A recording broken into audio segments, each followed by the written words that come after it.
So death is a pretty big deal in movies, just as it is in real life, and so most filmmakers will ensure that audiences can't possibly miss a character being killed off, placing them up front in the center of the frame when it happens. Yet, that's not always the case, and sometimes you'll need to rely on your hearing rather than your sight to notice a character biting the big one. So let's take a look at them. As I'm Jules, this is Whatculture.com, and these are 9 movie deaths you hear off screen that you probably missed the first time.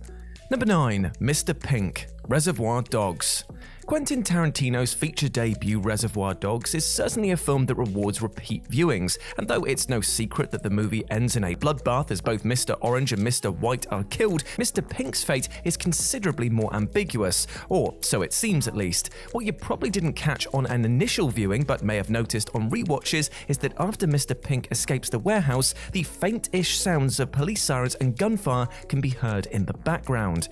The sheer amount of gunfire makes it pretty clear that Pink ended up being gunned down by the police, especially as the cops then storm the warehouse moments later and take care of Mr. White. It might seem obvious enough on repeat viewings, but a first-time sit-in makes it seem like Mr. Pink's fate is decidedly more ambiguous than it actually is. Number 8. The Hotel Desk Clerk, No Country for Old Men. Who can forget the insanely intense hotel shootout between Moss and assassin Anton in the middle of No Country for Old Men? It is a brilliantly suspenseful scene, so much so that you might initially fail to notice Anton murdering an innocent bystander off screen. Now, at the start of the scene, we see Moss talk to the desk clerk while checking in, and moments later Moss is in his room and he discovers that the money has a tracking device hidden in it. We then hear an ambiguous scuffling sound which alerts Moss to Anton's arrival at the hotel, though if you listen closely you also hear a yell. Given that Moss runs past the front desk while making his escape and finds the area disheveled and abandoned,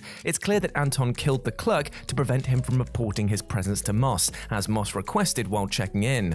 To the passive observer, the commotion might simply sound like Anton breaking into the hotel, but he's actually brutally disposing of the clerk before then proceeding to hunt Moss. Number 7. The Hitman, The Gentleman. Now, the opening scene in Guy Ritchie's The Gentleman begins in the middle of the story, with weed baron protagonist Mickey sitting down for a pint and seemingly being shot in the back of the head by a silenced pistol. We don't see Mickey die, but we do see some blood splatter onto his pint, leaving the audience to ponder whether he died or got a last-minute save from somebody else. Well, Ritchie has quite ingeniously hidden the answer in plain earshot right away. When the gun fires, it clearly isn't silenced, meaning that it can't have belonged to the hitman standing behind him. Furthermore, if you keep listening, you can hear the dead person's body collapse to the hard floor of the pub. Yet given the fact that Mickey is sitting down, he would have most likely slumped forwards or backwards without the same impact. And so, near the end of the film, the scene plays out and, surprise, the hitman is indeed shot dead at the last minute by Mickey's right-hand man. Everything you need to know was right there in the opening sounds, but it's so quick that you couldn't be blamed for missing it the first time.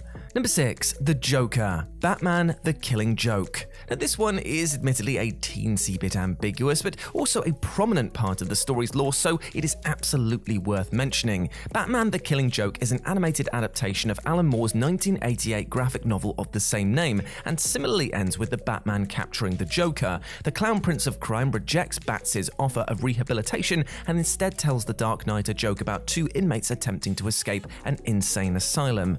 The Joker then laughs to himself, and Batman, weirdly, soon joins in, as the camera then pans down to the Joker and the Joker's laughing stops, all the while Batman's ominously continues.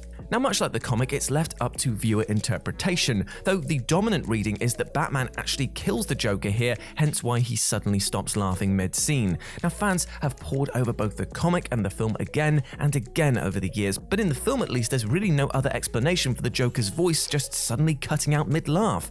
Presumably Batman either throttled him or broke his neck, though if you're not familiar with the comic, you could easily miss this.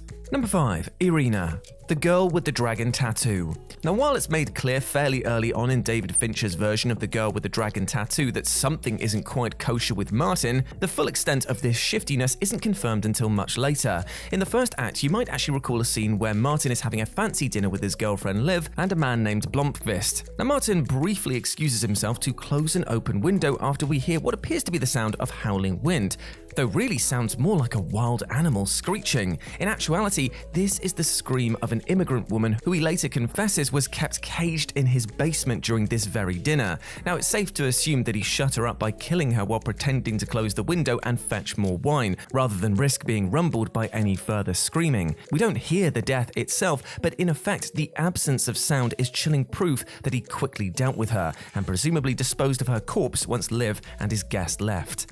Number 4. Stormtroopers killing each other. Return of the Jedi. This is another fascinating one. During your first dozen or so viewings of Darth Vader's iconic death scene in Return of the Jedi, you were probably so wrapped up in the drama and emotion of what was going on that you probably weren't paying attention to the sounds in the background. But if you listen, you can hear blaster shots periodically rumbling from not too far away.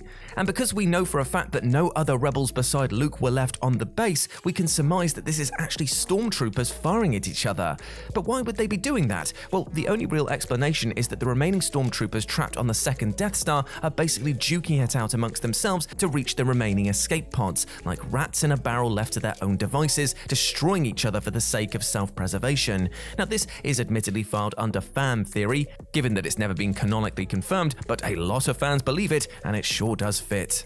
Number 3. Bathilda Bagshot, Harry Potter and the Deathly Hallows Part 1. Now, midway through Harry Potter and the Deathly Hallows Part 1, Harry and Hermione are met by the magical historian Bathilda Bagshot. After leading the pair to her cottage, she quickly begins to decay, revealing that she was dead all along. Her remains then morph into a giant snake, implying that she was killed by Lord Voldemort, who set a trap for Harry and Hermione. But when Bathilda first approaches the pair, there's actually a sly oral cue to her true fate, as you might be able to make out the faint sound of buzzing flies, which of course famously gravitate towards dead flesh. We don't hear her die per se, but we are tipped off about the fact that we're actually looking at her reanimated body in a brilliantly subtle way. Number 2. Lau, The Dark Knight. Now, there's so much going on in Christopher Nolan's masterful The Dark Knight that it's easy to space on some of the finer details. Case in point, the fate of corrupt mob accountant Lau. Halfway through the film, we see that the Joker has captured him and placed him atop a pile of the mob's money, which he then burns while talking to the others. Nolan never pans up to the top of the money pile again, which combined with the Joker's sheer theatrical monologuing can make it easy to forget that Lau is pretty much burning to death up there. Though we don't outright hear him scream in agony, the fact that we can hear the flames loudly lapping throughout the scene is really the only oral cue that we should need to know that Lau has been burnt to a crisp. And yet, there's just enough misdirection here to make you forget that fact. An unused still from the scene showing Lau's torched body was leaked years later, confirming his fate if there was somehow any remaining doubt. And number 1, Vicki, iRobot. The primary antagonist of Will Smith's sci-fi action romp iRobot is eventually revealed to be the rogue AI known as Vicki. Vicki decides that humanity represents a threat to its own survival and so plots to enslave the human race, forcing protagonist Del to shut her down. Now, Del manages to do so by injecting nanites into her system core, which explode and then destroy her. And while we see Vicki destroyed on screen, it doesn't really qualify as a death, considering that Vicki, an AI, was never technically alive in the first place, except an easily missed sound during the destruction of Vicki's core suggests otherwise. Because if you listen closely, when Vicki explodes, she lets out a distinctly human blood-curdling scream, suggesting that she actually feels pain, or at the very least, a digital interpretation of it. And if that ain't dying, I ask you what is.